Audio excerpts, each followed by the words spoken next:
Hello, this is the last video in Module 5 about adopting, adapting, and developing language tests. First, the process of adapting a test to a specific situation. Second, what are stages and considerations in developing a test? A newly developed test may work very well in a program, but perhaps not as well as was originally hoped. Such a situation would call for further adapting of the test so that it benefits the needs and purposes of the particular language program. A number of strategies in the next module will help teachers to use qualitative and statistical analysis of test results to revise and improve tests. However, the process of adapting a test to a specific situation will involve some variant of the following steps. 1. Administer the test in the particular program, using the appropriate teachers and students. 2.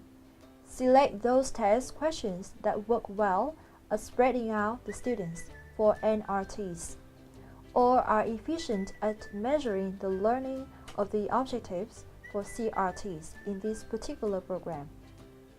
3. Develop a shorter, more efficient revision of the test, one that fits the program's purposes and works well with its students. Some new questions may be necessary, ones similar to those which worked well, in order to have a long enough test. And 4.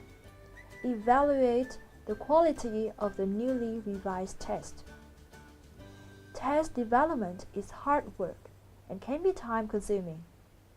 Nevertheless, in the end, the hard work is worthwhile because of the useful information that is gained and the satisfaction that is derived from making responsible decisions about students' lives. The point is that, before teachers begin a test revision project, they should ensure that they will have enough time and help to do the job well. In an ideal situation, teachers will have enough resources and expertise available in their program so that proficiency, placement, achievement, and diagnostic tests can be developed and fitted to the goals of the program and to the ability levels and needs of the students enrolled there. If a group of teachers decides to develop their own test, they will need to begin by deciding which tests to develop first. Perhaps those tests which were identified as most program-specific should have priority. That would mean developing tests of achievement and diagnosis first, because they will tend to be based entirely and exclusively on the objectives of the particular program. While developing these achievement and diagnostic tests, previously published proficiency and placement tests could be adopted as needed. Later, these teachers may wish to develop their own placement tests so that the test questions being used to separate students into levels of study are related to the objectives of the courses and to what the students are learning in the program.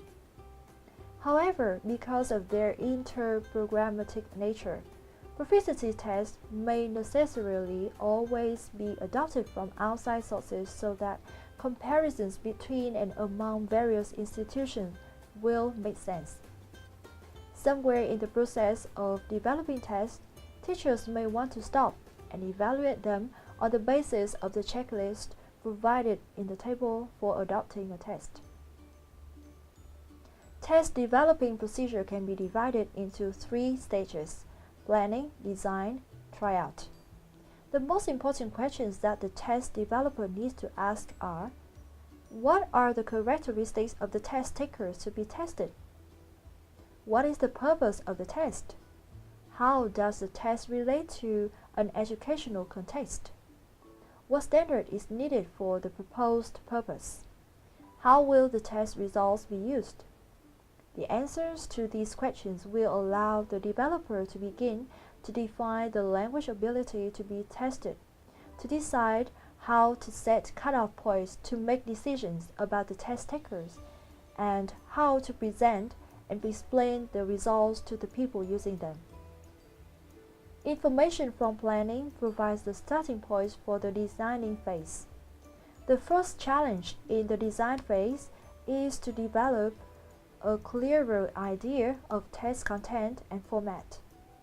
The focus of task, what is to be tested, test types used as input, test sources, topic areas, types of prompts used in tests of oral production, types of real-life situations relevant to the students, the level of performance necessary in those situations, criteria for assessing free writing tasks and tests for oral production.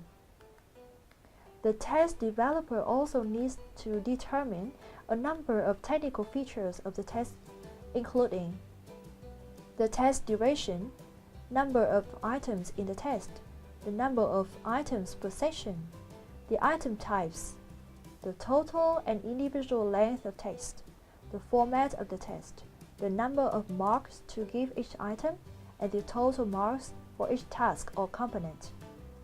The characteristics of rating scales. Next, tryout. The aim of this phase is to road test the draft specifications and make improvements based on practical experience and suggestions from stakeholders.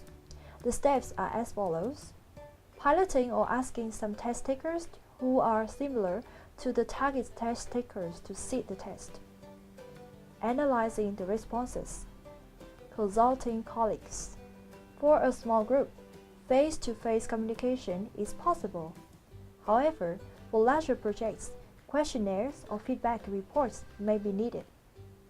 Finally, revising the sample test.